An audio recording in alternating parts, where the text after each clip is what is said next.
Olá, queridos amigos, amigas, estamos aqui, eu, a Denise Lino, nossa amiga muito querida, recebendo todos vocês, tanto os amigos do Lar Espírita Caminho do Cristo, como os amigos, irmãos, família se estendendo, Centro Espírita Porto da Paz, em Porto Seguro, na Bahia. Então, estamos convidando você para o nosso evangelho, que daqui a 3 minutinhos estará iniciando, e convide a sua família, se reúnam todos, é um momento de elevar o pensamento, de congraçar os corações. Olha que lindo, aparentemente separados, né, Denise? Denise está em Campina Grande, eu estou em São Vicente, a Casa Espírita é em Santos, que é pegado. Estamos conectados ao Centro Espírita Porto da Paz, transmitindo também pelo Facebook deles, lá em Porto Seguro, a Laíde, Fernando, todos os companheiros, né, essa família que se estende, que Jesus nos abençoe a todos. E antes de fazer a nossa prece, aquele momento de quietude, eu queria apresentar para vocês a Denise, mas eu vou começar com uma apresentação que ela não está esperando.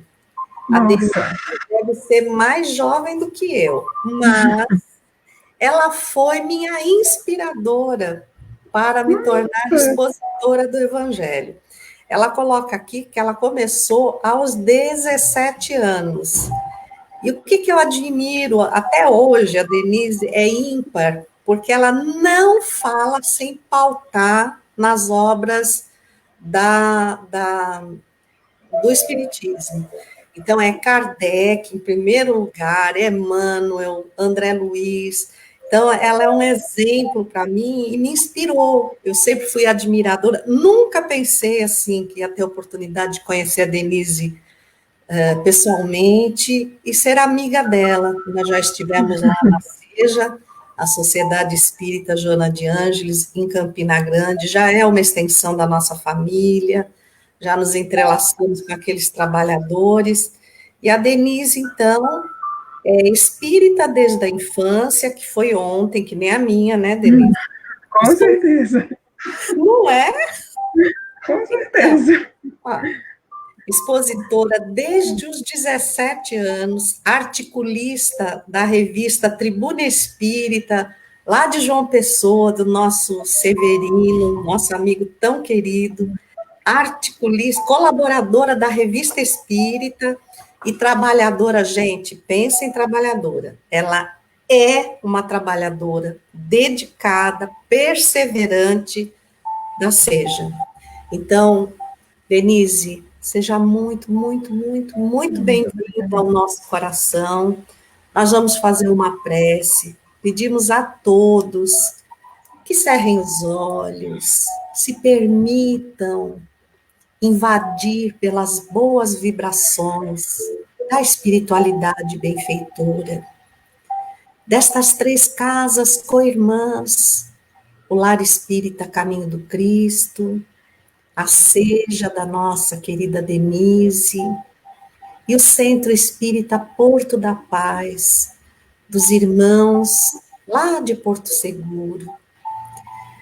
Que essa espiritualidade benfeitora, entrelaçada, possa, nestes momentos que dedicamos à reflexão do Evangelho, estender as suas tarefas de amor, não apenas ao lar de cada um que aqui está conectado, mas aos necessitados, aos que precisam de conforto moral, físico, espiritual. Senhor Jesus, as nossas casas são tuas, como teus são os nossos corações. Abençoa-os e fica, Senhor, envolvendo-nos na tua atmosfera amorosa, envolvendo a nossa amiga e irmã Denise, tão dedicada, inspirando-lhe cada vez mais a alma, a divulgação do teu evangelho, Senhor. Que assim seja. Querida, Jesus te abençoe. É todo seu. Amém. Então, amigos, muito boa noite a todos. É com muita alegria que eu estou aqui para essa tarefa hoje. Eu diria que eu estou mais do que alegre, eu estou ansiosa e também estou um pouco nervosa, emotiva por esse momento.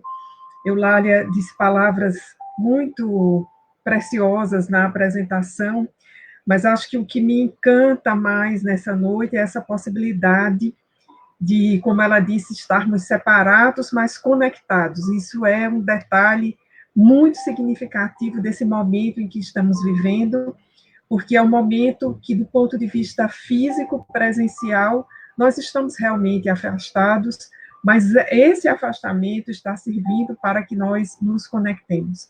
Então, quero abraçar a todos do Lar Espírita Caminho do Cristo, em São Vicente. Quero abraçar os amigos de Porto Seguro, do Centro Espírita Porto da Paz, na Bahia, e a todos os que nos acompanham nesta noite, em diferentes lugares do Brasil, porque eu sei que esse trabalho do Lar Espírita Caminho do Cristo já chega a muitas pessoas que estão em diferentes cidades do Brasil. Para a noite de hoje, eu pensei em correlacionar 3 textos que, no decorrer dessa quarentena, que já chegamos para 60 dias, eles foram me aparecendo. Na verdade, os 3 textos, eles surgiram logo ali no início, naquela semana, ou naqueles 2 dias que ficamos na transição entre fechar nossas atividades presenciais, de trabalho, de escolas, de casa espírita, e um outro que eu fui buscar, porque lembrei dele, é um texto de minha predileção.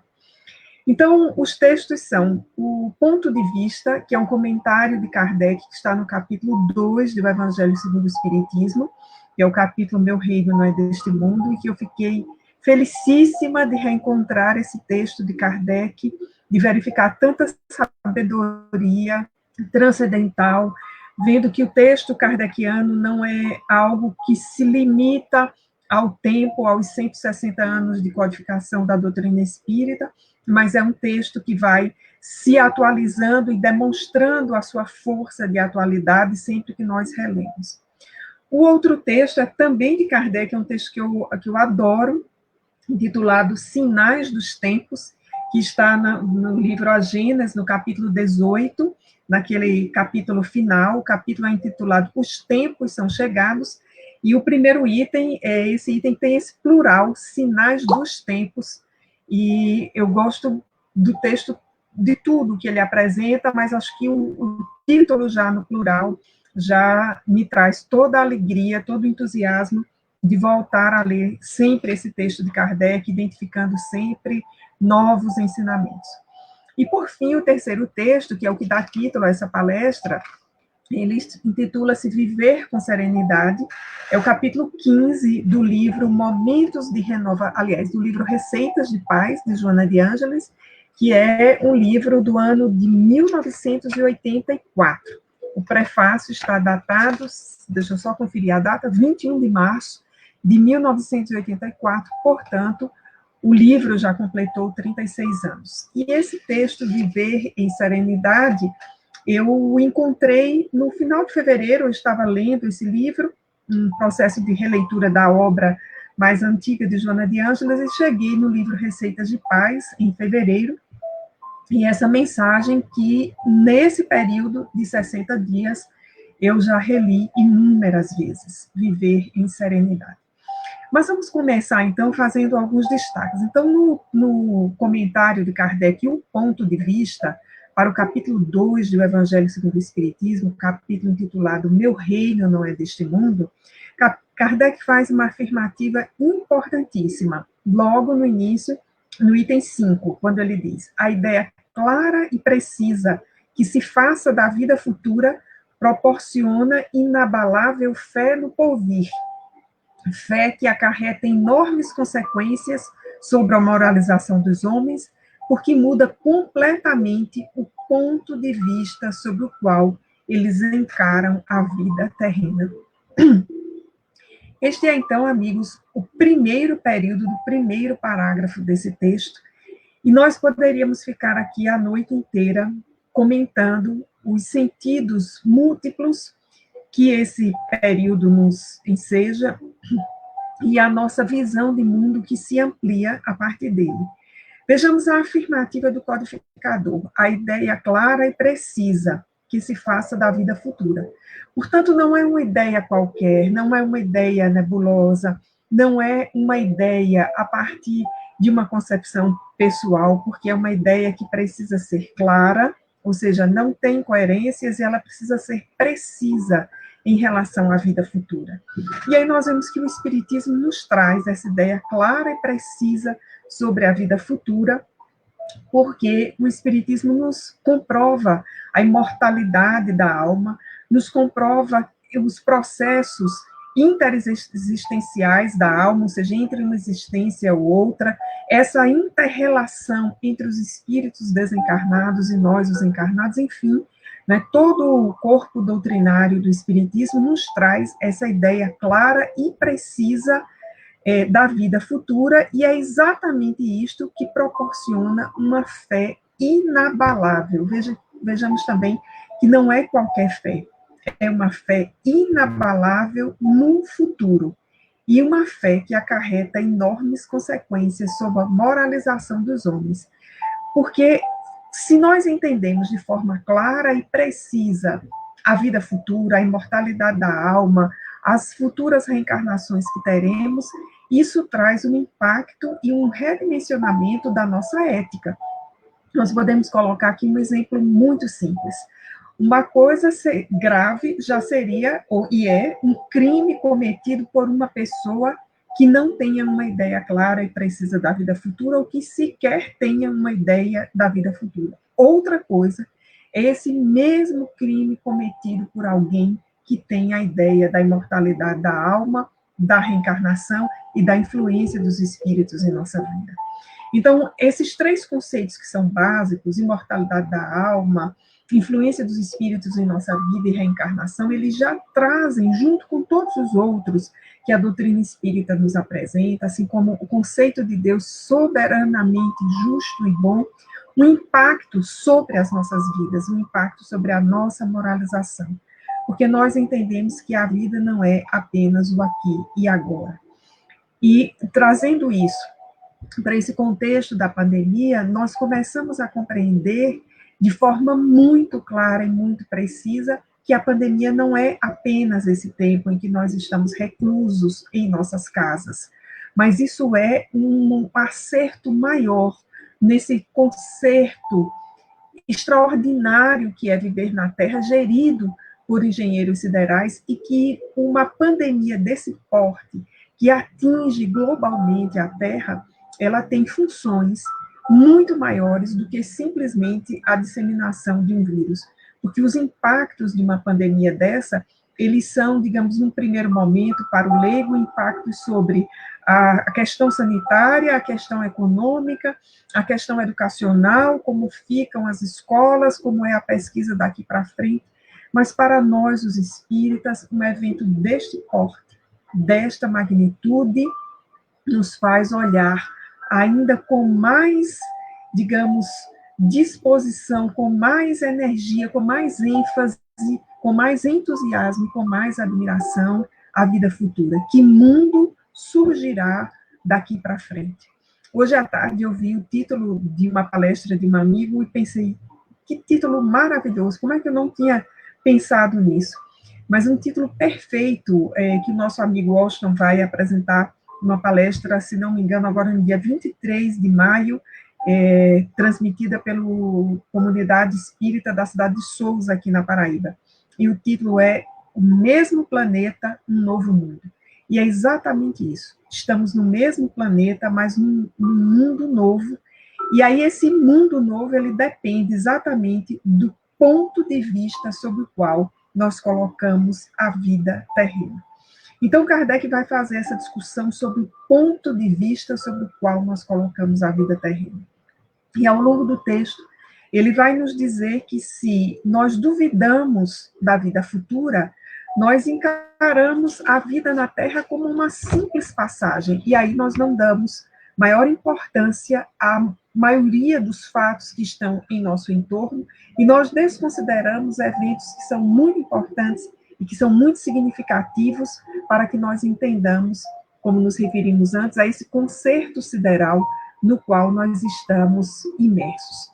Recentemente eu ouvi uma palestra de Alberto Almeida, da qual eu gostei muito da introdução, porque eu fiquei pensando na introdução da palestra enquanto o Alberto foi discorrendo e desenvolvendo o tema, mas a introdução foi preciosa. Ele perguntava assim: ao longo desses dias que estamos em quarentena, o sol algum dia já se atrasou no seu despertar? A noite já deixou de anoitecer? A lua já deixou de fazer o seu ciclo? As marés deixaram de obedecer a essa relação com a lua? A natureza já deixou de cumprir o seu ciclo? E a resposta para tudo isso é não. E aí o Alberto dizia: se tudo está nesse concerto cósmico, macrocósmico, o que está fora de lugar? Então, o que está fora de lugar, muitas vezes, na maioria das vezes, somos nós, espíritos encarnados, com uma possibilidade de sermos muito lúcidos, mas que colocamos num nível de ansiedade muito grande num momento como esse, que é compreensível, mas desconsideramos o ponto de vista sobre o qual podemos observar a vida terrena. Então, Kardec vai, então, nos mostrando que aquele que coloca a vida terrestre sob o ponto de vista de que há uma sequência de fatos, que há um encadeamento, que há uma projeção organicamente orquestrada para tudo isso, vai observar a vida na Terra a partir de um ponto de vista que pode ser muito bem apresentado numa comparação, que é o daquele que está de passagem, de viagem para um outro lugar. Aquele que está num momento em que não se coloca no lugar que é o definitivo para a sua existência, mas que está exatamente de passagem. E o fato de estar de passagem, Kardec vai dizer no seu texto, não significa que nós possamos dar uma importância relativa ou uma importância menor à existência. Ao contrário, a existência tem toda a sua importância, mas quando nos colocamos sob um ponto de vista que observa a vida futura, nós damos uma importância menor às coisas terrenas. E aí, na discussão que é feita do capítulo, há uma alusão de Kardec ao apego aos bens materiais. E aí, o codificador nos diz que somente quando nós observamos a vida terrena sob um outro ponto de vista, é que conseguimos entender a assertiva de Jesus relativa ao fato, ou assertiva, meu reino não é deste mundo. Então, quando o codificador coloca isso, ele nos traz a noção muito clara de que Jesus compreendia com perfeição, com um olhar que, ao mesmo tempo, integrava o macro e o microcosmos. E essa é, por assim dizer, uma das nossas grandes diferenças em relação a Jesus, que é o espírito mais evoluído que Deus já nos concedeu para nos servir de guia e modelo, como diz a questão de O Livro dos Espíritos. Porque nós não conseguimos esse olhar de integração. Em geral, o nosso olhar é muito focado no aqui e no agora. E eu lembro, nesse momento, de uma mensagem de Emmanuel, não vou lembrar do título da mensagem, mas o exemplo que me marcou muito, que Emmanuel diz que a vida terrena se assemelha àquele que dirige um automóvel. É preciso olhar à frente para ter a noção da estrada e, vez por outra, observar no retrovisor para verificar o caminho já percorrido. Então, essa metáfora de Emmanuel, ela é muito bonita, muito preciosa, muito pedagógica, digamos assim, porque ela nos permite ter uma ideia do que é esse olhar integrador do macro com o microcosmos. E, a partir da nossa própria existência, um olhar integrador entre o futuro que nos aguarda, o que está à nossa frente, e esse olhar que se volta, quando necessário, para o passado retirando daí as lições e as experiências e observando que nós podemos avançar e sempre que avançamos, avançamos em melhores condições do que no passado. Esse texto de Kardec, o ponto de vista, ele me pareceu extremamente oportuno para esse momento da pandemia em que nós estamos vivendo. Como eu disse, eu o li logo no início desse período de isolamento social, para uma dada atividade espírita que eu ia realizar, e eu fiquei extasiada, porque enfrentar esse momento, já vamos por 60 dias na maioria das cidades no Brasil, é um enfrentamento que requer de nós, de fato, um ponto de vista pelo qual nós possamos observar tudo isso. As notícias que nos chegam nos telejornais, nos portais de notícias, falam de um baixo nível de isolamento nos últimos finais de semana. Há diferentes fatores para justificar, para explicar, todos eles plausíveis para esse baixo isolamento nesse momento, mas percebemos também que o baixo isolamento já decorre da ansiedade de permanecermos em casa. Para a maioria da população, o ponto de vista sobre o qual se está olhando o isolamento social é o ponto de vista de como se estivéssemos impedidos, como se estivéssemos numa prisão. Nós sabemos que há N problemas num momento como esse. Os dados nos falam concretamente do aumento da violência contra crianças, do aumento da violência contra mulheres. Nós sabemos que os adultos que deveriam ser centrados, na maioria das vezes não são, com crianças em casas há muitos dias, sem as aulas estarem acontecendo, ou agora estarem acontecendo remotamente, o que para as crianças não é nem um pouco fácil se concentrar nesse tipo de aula, e aí explode, né, por não sabermos lidar com a personalidade, uma série de conflitos, além de outros conflitos relativos a quem perdeu o seu emprego, o seu sustento, as famílias que estão enfrentando as internações, os desencarnes de seus entes queridos. De fato, não é um momento fácil para ninguém. Mas enfrentá-lo depende muito do ponto de vista sobre o qual nós nos coloquemos. Como é que nós estamos olhando para esse momento? Que episódio coletivo é esse? Porque não é a aprovação de um grupo social, de uma dada etnia, de um país, não é a aprovação de um continente, é uma aprovação global que, de forma cíclica, está atingindo todos os países da Terra neste momento, sem distinção de raça, de cor, de credo. Então, como é que nós olhamos para uma experiência desse tipo, que, para dizer o mínimo sobre ela, e o óbvio também, é uma experiência para a qual ninguém, nenhum país estava preparado para acolhê-la. Todas as resoluções que estão sendo tomadas, desde o início da pandemia, na China, em Wuhan, até qualquer uma das cidades brasileiras onde nós estamos, são situações, são soluções que estão sendo tomadas sob emergência, sob pressão, na iminência de conter uma catástrofe maior, de modo único, melhor dizendo, a única solução que é consensual em todos os países é o isolamento social. Essa é a única solução consensual e que dá resultados até o momento. Então, nós precisamos observar, sob um outro ponto de vista, esse momento que estamos. Observando a partir do conceito espírita de que Deus é, ao mesmo tempo, soberanamente justo e bom, uma pandemia como essa não ocorre a partir de um desleixo das leis divinas. Não é algo que tenha ocorrido sem que os espíritos superiores não tivessem observado, não tivessem acompanhado, e que o governador espiritual da Terra não tivesse permitido como uma experiência oportuna para a humanidade.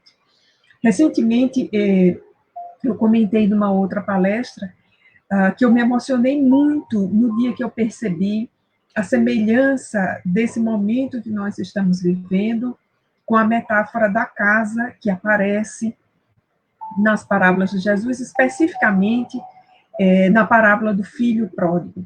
A metáfora da casa ela é muito interessante porque a casa significa o local onde tudo está em equilíbrio.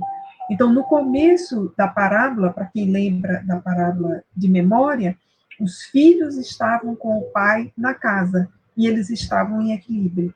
O filho mais novo pede a herança antecipadamente e recebe, e sai de casa. Então, quando ele sai de casa, começa o desequilíbrio.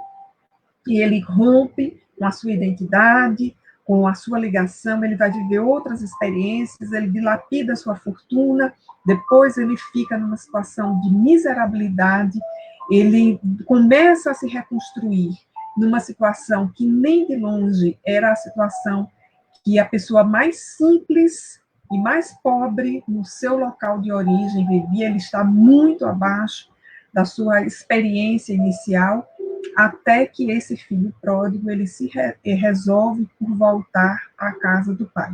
E ele é recebido. E quando ele é recebido, tudo, então, volta a um processo de entendimento. E há um detalhe também sobre o filho mais velho, para comentar rapidamente esse tema, que voltar para o nosso foco. O filho mais velho, quando recebe a notícia que o irmão voltara a casa, ele não está dentro de casa para receber a notícia, ele estava fora. Então, a metáfora da casa, nas falas de Jesus, essa é apenas uma delas, né? É uma metáfora muito preciosa para nos lembrar a casa não apenas como local de proteção, mas como local de equilíbrio. Então, o ponto de vista sobre o qual nós nos colocamos nesse momento precisa fazer com que nós observemos o nosso lar sob um outro ponto de vista. E eu tenho me dirigido, na maioria das palestras, a um público que não é exatamente aquele público que está numa dificuldade financeira muito grande, porque há pessoas que estão numa dificuldade tão grande nesse momento, e isso é tão real, e elas têm razão no seu conflito nesse momento, que elas não estão conseguindo um outro foco do pensamento que não seja o da subsistência imediata. Mas eu tenho me referido e buscado lembrar aos interlocutores que estão nas suas casas, com o seu trabalho garantido, seja esse trabalho remoto ou presencial, a importância, o significado, a metáfora do nosso lar para esse momento em que nós estamos vivendo. Qual é o ponto de vista em que nós nos colocamos? Essa pandemia, ela nos traz de volta ao nosso lar, para no nosso lar ocorrer algo como isso que nós estamos vendo agora, essa palestra. O lar transformando-se também num templo. A família se organizando dentro de casa para assistir a palestra. Os que são católicos acompanhar a sua missa, os evangélicos acompanhar os seus cultos. Enfim, não interessa a distinção religiosa, mas interessa a experiência humana a que nós estamos sendo chamados. O lar ser alçado à condição de templo. A nossa relação humana ser tocada pela solidariedade, porque nós estamos vendo que esse é um momento em que as relações solidárias são muito importantes para a travessia. Nós estamos no alvorecer de um marco de um tempo novo. Quando os pensadores falam sobre o novo normal, né, como será a vida depois dessa pandemia, eles estão fazendo projeções sobre como será o novo tempo, como serão as relações. E muitos autores mais sensíveis falam no início de uma era de cuidados, né, de autocuidado, né, o vírus nos está ensinando isso, mas também de cuidados com o outro. E de cuidado com o outro não apenas no que diz respeito a não transmitir o vírus, mas o cuidado com o outro também sobre como ele está, qual é o seu bem-estar, se ele está acolhido, o que é que eu tenho que ele não tem, que pode ser levado para ele. Então, nós estamos sendo, neste momento, com esta pandemia, não apenas no Brasil, mas no mundo inteiro, convidados a um novo ponto de vista. E quando eu fui pensando nesses temas todos, nessas questões, eu me lembrei do texto Sinais dos Tempos. Aquele texto a que eu me referi antes, não é, pelo seu plural, do título, que é muito significativo. Ou seja, Kardec, de forma muito sábia, e os espíritos que o assessoravam, ao apontar no capítulo 18 da Gênese, né, a transição planetária que nós vivemos, eles não se referiram como o tempo é chegado, mas os tempos são chegados, é um plural no título do capítulo, e no subitem a que nos referimos também não é sinal dos tempos, não é um único sinal desse processo de modificação da humanidade, são sinais, esse é um deles que nós estamos vivendo de forma conjunta, de forma coletiva. Confesso aos amigos que 2 sentimentos me tocam nesses dias. Um é aquele sentimento de lamentação pelas mortes, já chegam notícias de pessoas relativamente próximas ou conhecidas, mas, ao mesmo tempo, um sentimento de profunda admiração pela experiência coletiva da humanidade. Hoje à tarde eu estive numa reunião e havia um professor mais velho do que todos os demais que estavam na reunião, talvez ele tenha por volta de 70 anos, e ele disse assim, eu que sou o mais velho nessa reunião, nunca ouvi falar de algo semelhante a isso. Exatamente porque talvez a pandemia anterior a essa, né, ou com a qual essa possa ser comparada, que é a gripe espanhola, ela é de 1919, então isso tem 100 anos. Nós vimos epidemias, né, vimos a do ebola na África, acompanhamos isso, a do cólera no Brasil na década de 90, mas pontuais. Nós não tínhamos visto ainda no mundo. E aí, um sentimento de admiração por uma experiência coletiva que está sendo conduzida para toda a humanidade, talvez essa possa ser a situação em que nós, digamos assim, estamos todos no mesmo barco, e Jesus no leme, né? E aí, nesse texto da Gênesis, Sinais dos Tempos, eu lembrei do início e mais ou menos do meio do texto, que tem 2 afirmações muito importantes. No início do texto, Kardec diz assim, dizem-nos de todas as partes que são chegados os tempos marcados por Deus em que grandes acontecimentos se vão dar para a regeneração da humanidade. Então, são de todas as partes que chegam notícias. Nós já tínhamos uma coleção dessas notícias. A segunda metade do século passado teve muitos indícios, né, de que a Terra, de fato, estava avançando de forma célere num processo de transição. Nós tanto fomos observando a forma como o mal foi se tornando mais agudo e nos criando aquele sentimento de fastio do mal, tal como diz o livro dos Espíritos, né, o mal ainda existirá na Terra enquanto nós não nos enfastiarmos dele. Mas também fomos vendo muitas notícias relativas ao bem, né, relativas a uma perspectiva de inclusão na Terra, a uma perspectiva de bem-estar social que, de fato, seja para todos. E, recentemente, eu ouvi numa palestra de Divaldo a afirmativa dele de que nunca houve tanto bem na Terra. E, de fato, nunca houve tanto bem na Terra, mas no nosso foco, nosso ponto de vista, por vezes, é muito o ponto de vista de dar o destaque para o mal. Nós ainda estamos muito nessa perspectiva. E, com isso, eu não quero minimizar a sua presença ou o seu impacto. Ele, de fato, está aí e é muito desafiador e exige de nós toda prudência ao lidarmos com ele, mas precisamos também ter o foco, né, o ponto de vista sobre o qual nós nos colocamos, porque é o ponto de vista que cria exatamente o cenário sobre o qual nós fazemos as nossas observações. É o ponto de vista que nos dá um direcionamento para seguir, né? É o ponto de vista que faz com que nós nos alimentemos de uma dada perspectiva e possamos caminhar numa direção. Então, por isso que Kardec afirma que a fé na vida futura, ela nos proporciona exatamente esse impacto, essa moralização sobre as nossas ações. Então, na Gênese, Kardec vai afirmar isso. Os sinais, eles vêm de todas as partes, né? Então, não é uma parte da Terra que vai passar a ter uma condição melhor em detrimento de uma outra parte da Terra. Nós observamos ainda o rico e o pobre, o bem e o mal, a estabilidade e a instabilidade muito juntas, mas nós vemos muitos sinais de que um paradigma hegemônico baseado no egoísmo, no orgulho, que incentiva o acúmulo, a ostentação, nós vemos como esse paradigma está vencido. Nós estamos cansados disso, mas não nos preenche mais, não nos fala mais ao entusiasmo. E nós observamos nesse momento algo que está dito em A Gênese. Não são mais os cataclismas, não são mais as revoluções como nós as conhecemos, que fazem com que a Terra mude, né? Hoje são as entranhas do globo que se agitam, são as próprias humanidades que se mostram diferentes.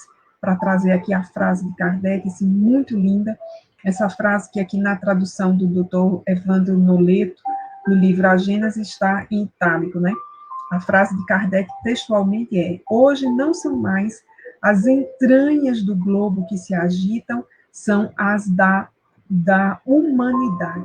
Então, são as nossas entranhas, como seres com muitas existências na Terra e vivendo a presente existência. Nós nos sentimos exatamente cansados desse paradigma do egoísmo, do orgulho, da acumulação. Nós estamos vivendo um momento em que não basta apenas que nós estejamos bem. É muito importante, é fundamental que o outro que convive conosco, que não é nosso parente, mas convive conosco, ele esteja bem. Eu tenho observado no meu trabalho que está remoto, tanto com alunos quanto com colegas, que nós conseguimos levar adiante as reuniões, as aulas, quando todo mundo diz, né, que está bem, que está fluindo, que a família está bem, e o quanto tem nos abalado quando alguém relata que um familiar adoeceu, que tem um familiar internado, ou que alguém da família foi acometido. Hoje nós chegamos numa reunião, uma situação muito interessante, assim, que há anos atrás ela seria inimaginável. E faltava um dado companheiro na reunião, e aí a notícia que ele chegou é que esse companheiro está com dengue, está acometido, está em casa sendo acompanhado, e aí alguém estava na reunião e disse assim: graças a Deus é só dengue. Então, imaginemos, né, a que ponto nós chegamos, né? A situação está nos levando a vislumbrar outros horizontes, e aí a notícia de que esse colega está com dengue, mas está medicado em casa, animou o grupo a prosseguir na atividade da tarde. Então, Kardec nos diz que a revolução agora é nas entranhas da humanidade. Nós passamos a nos agitar, a nos incomodar como grupo social, percebendo que é necessário e que é extremamente importante para esse tempo nós mudarmos a ideia de que se alguns tiverem e outros não, está bem. Cada vez mais nós estamos compreendendo a necessidade de viver num mundo que seja mais inclusivo em todas as suas experiências. E aí, lembrando disso, hoje à tarde, me recordei de uma página de Emmanuel que nós lemos recentemente aqui no nosso Evangelho no Lar, intitulada Estado Mental. E é um texto do livro Ceifa de Luz, portanto, daqueles livros de mensagens psicografadas de Chico, é um livro dos mais recentes, talvez, não sei bem de memória, mas da década de 70.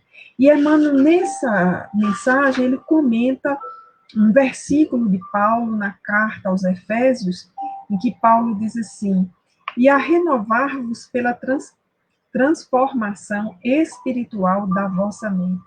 Renovar-vos pela transformação mental, transformação espiritual, aliás, da vossa mente.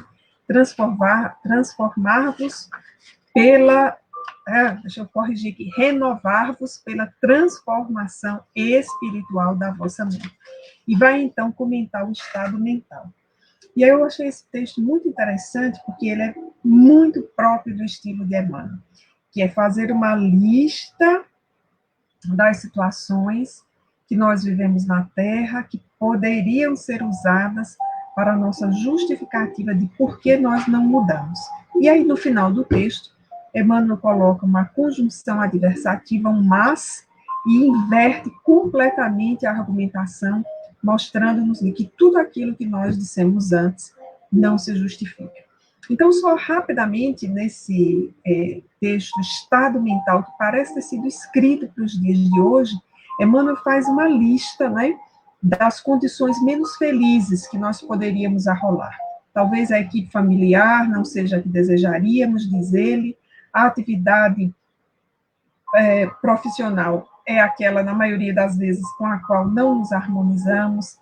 A situação social, diz ele, bastas vezes não é a que sonhamos. Obstáculos de ordem econômica nos colocam em situação difícil na maioria das vezes.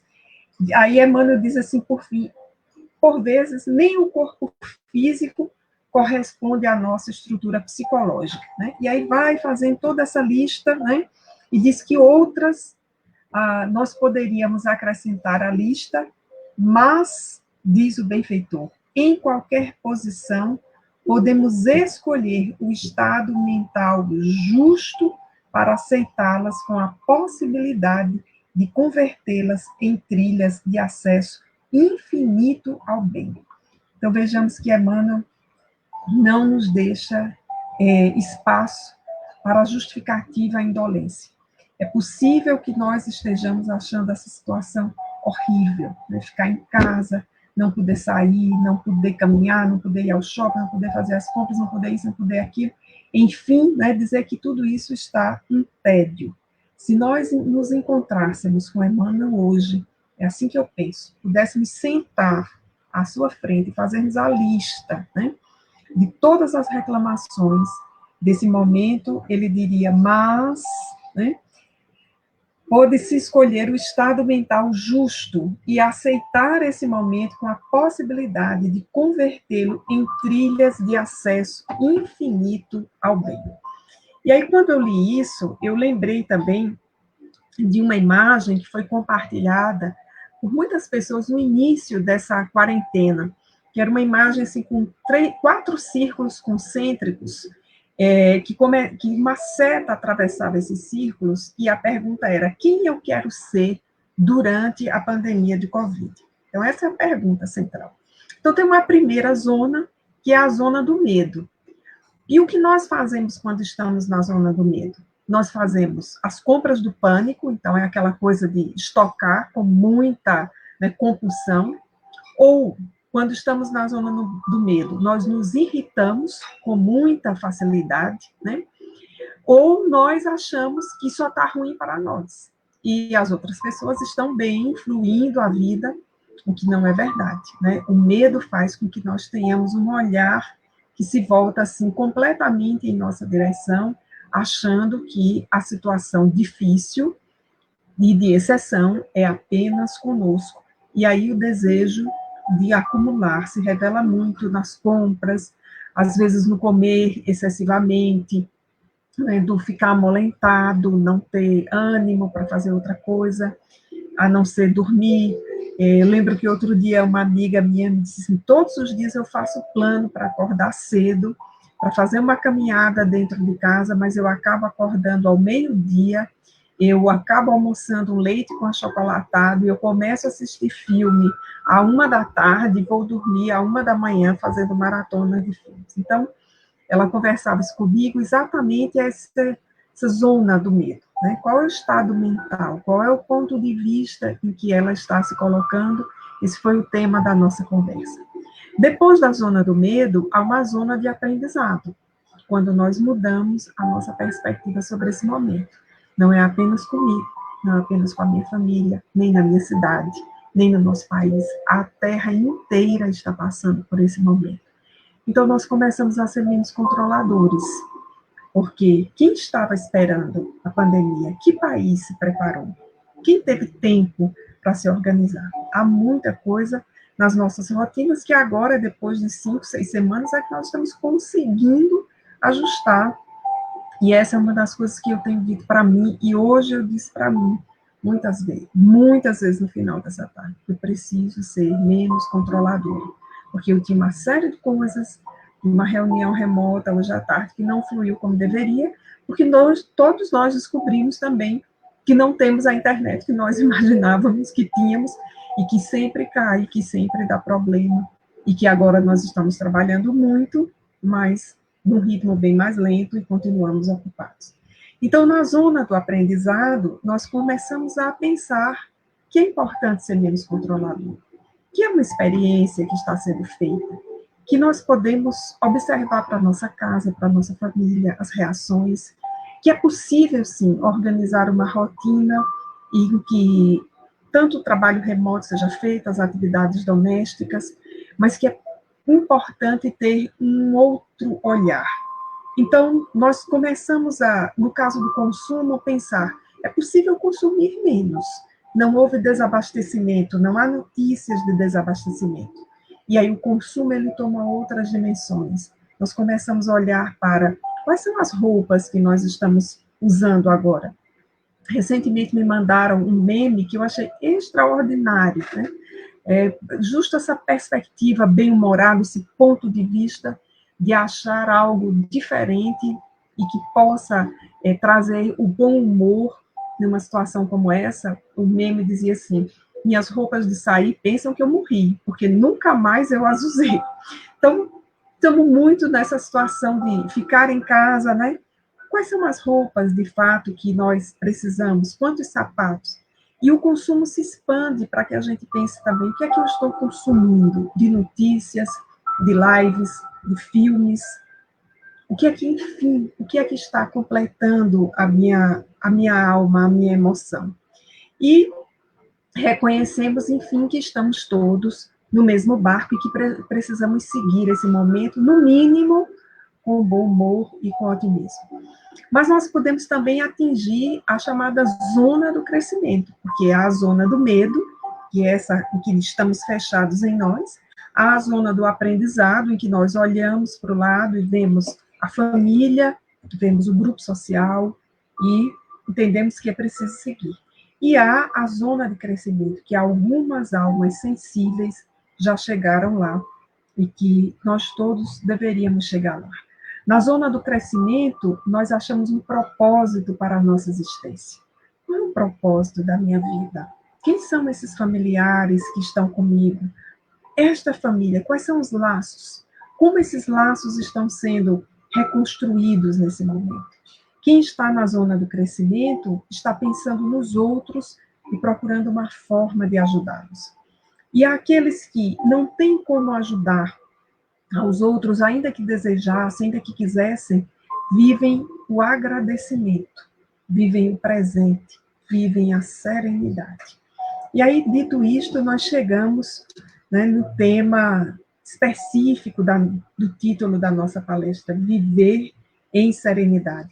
Esse texto maravilhoso de Joana de Ângeles, e como eu disse no início, eu já li muitas vezes ao longo desses dias, e estou lendo cada vez mais, não só para encontrar e viver essa serenidade, mas porque esse texto ele é completamente atual. Eu tenho a impressão de que ele não tem 32 anos, que ele foi psicografado esses dias para nós. E aí, o começo do texto, Joana diz o seguinte: no tumulto que ruge desenfreado, precata-te na serenidade. E nós estamos vendo isso, né? Um tumulto, né, que ruge desenfreado. E eu nem preciso colocar aqui que, além da crise sanitária, o Brasil vive uma crise política que nos tira do foco e nós ficamos realmente um tanto aturdidos nesse momento. E gera muito tumulto para muita gente, muita insegurança, muita intranquilidade. Mas ainda assim, vejamos o verbo que ela utiliza, precata-te na serenidade, ou seja, mantém-te, resguarda-te na serenidade. E o texto segue dizendo: ante o clamor das mil vozes na anarquia, que engrossa as fileiras da alucinação, mantém-te em serenidade. E eu imagino que todos estão conseguindo achar a correlação desse texto com o momento em que nós vivemos. Ante o clamor das mil vozes da anarquia, que engrossa as fileiras da alucinação, mantém-te em serenidade. Sob as tempestades da dor generalizada, que a coerção de aflições que pressionam, preserva a serenidade. No meio do vozerio que reclama e blasfema sob falso fundamento da justiça ou não, vive tu com serenidade. Na conjuntura de expectativas malsãs, ante o desalinho que se faz lugar comum, insiste na serenidade. Porque todos se descontrolem, ameaçando a harmonia geral, não percas a serenidade. Serenidade em qualquer situação, serenidade com Deus. Então vejamos que Joana nos dá ordem, ela nos incita à ação, orientando-nos, precata-te na serenidade, mantenha a serenidade, preserva a serenidade, vive com serenidade, insiste na serenidade, não percas a serenidade, serenidade sempre, serenidade com Deus. E por fim, encerrando o texto, ela diz, com a serenidade, todos teremos forças para os cometimentos elevados que a vida nos propõe em forma de testes para o nosso aprimoramento íntimo. E quando esta serenidade parecer desequilibrar-se, busca a oração que emana o homem ao Senhor, numa sublime osmose, e absorverás o fluido pacificador que verte do Pai, recompondo-te para seguir. Amigos, conseguem compreender por que eu li esse texto tantas vezes, né? Porque além de bonito, e me fazer viver sempre essa emoção que eu estou vivendo agora, eu vou vislumbrando horizontes dos quais eu não cheguei. Imaginemos o que é, em prece, estarmos imanados ao Senhor, quer dizer, ligados, né, como um imã que junta uma peça ao seu núcleo magnético, emanados ao Senhor, e em sublime osmose, imaginemos o que é uma osmose com Jesus, absorveremos o fluido pacificador que verte do Pai, recompondo-nos para seguir. Então, imaginemos o que é estar nessa perfeita sintonia com Deus, que é soberanamente justo e bom. Então, amigos, dizendo isso, ficam as sugestões de leitura, né? Do Evangelho segundo o Espiritismo, seu capítulo 2º, a Gênesis, seu capítulo 18º, e o livro Receitas de Paz, de Joana de Ângeles, psicografado por Divaldo Franco. E como Eulália me pediu no início, nós vamos fazer a nossa prece final agora, já encaminhando o nosso trabalho para o encerramento, muito confiantes naquela assertiva de Jesus de que quando 2 ou 3 estivessem reunidos em seu nome, ele se faria presente. Essa é a perfeita situação, né? Não estamos fisicamente juntos, mas somos muito mais que 2 ou 3 reunidos em seu nome. Então vamos orar. Senhor Jesus, aqui estamos, contemplando a tua bondade como governador espiritual da terra, ao nos permitir uma experiência que é tão desafiadora, mas que ao mesmo tempo é tão saneadora das nossas emoções. Nós olhamos para tudo isso, Senhor, e os nossos olhos trazem as lágrimas da emoção, da gratidão. Nós te agradecemos, Senhor. Te agradecemos profundamente, porque sabemos que escolheste a experiência mais leve, a mais sutil, para a humanidade neste momento. E te agradecemos a intercessão dos espíritos amigos, que nos estimulam o ânimo, nos estimulam a serenidade. E te rogamos, Senhor, a assistência desses bons espíritos, a facultarem em nós a serenidade que ainda não temos, a fim de que possamos ser candeias vivas no lugar em que nos encontramos. Ajuda-nos, Senhor, a estar no velador de nossas vidas, iluminando também aqueles que jornadeiam conosco. E te rogamos, por fim, nesta noite, por todos os que estão conectados nesta transmissão, por suas famílias, por suas cidades. E rogamos o amparo dos mentores espirituais, as instituições envolvidas no trabalho desta noite, a fim de que elas sejam, virtualmente, instituições que acolham, que consolem as almas sofridas em teu nome, porque onde estás, a paz e a consolação se faz. Se conosco, Senhor, por sempre.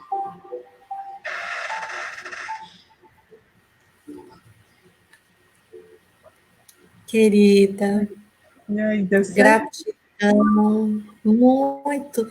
Nós tivemos instabilidade no YouTube, mas gerada no servidor. A Mansão do Caminho também teve muita instabilidade, mas está gravado, vai ficar lá. Para quem às vezes não conseguiu vir para o Facebook, vai ficar. Eu queria te agradecer muito, Eu que agradeço. porque as reflexões foram maravilhosas. Adorei quando você perguntou as roupas que nós estamos usando, porque é uma grande verdade, as coisas que estamos descobrindo que não precisamos comprar, e nós utilizemos esse tempo para deduzir que poderemos ser muito mais felizes com menos, com mais calma, com serenidade. Eu sei quanto você está emocionada, quanto você gosta de Joana, essa mensagem é linda. Denise, que você possa receber no teu coração as vibrações amorosas de todos os que puderam e que poderão à frente absorver a vibração das suas palavras, o carinho, né, a tua dedicação, possibilitar esse momento para todos nós. Veja só, né, nós estamos isolados, mas acho que nunca estivemos tão juntos como agora. Né? Você disse, agora descobrimos que não temos internet. Então, olha só que coisa incrível, né? Então, assim, gratidão, querida, muita, muita, muita, extensiva aos teus papais, que são pessoas generosas, amorosas, né? Aos amigos que você conhece pessoalmente lá do Porto da Paz, a todos os que permaneceram aqui conosco, tá? Então, que Jesus nos abençoe. A nossa casa retorna quarta-feira, às 14h30, com palestra de Carmen Silveira, lá de Cabo Frio, Rio de Janeiro, e Santos abraça Porto Seguro, abraça Campina Grande, que Jesus nos abençoe, uma boa noite, uma noite de serenidade e muita paz. Tchau, tudo de bom, tudo de bom. Tchau, beijinhos, tchau.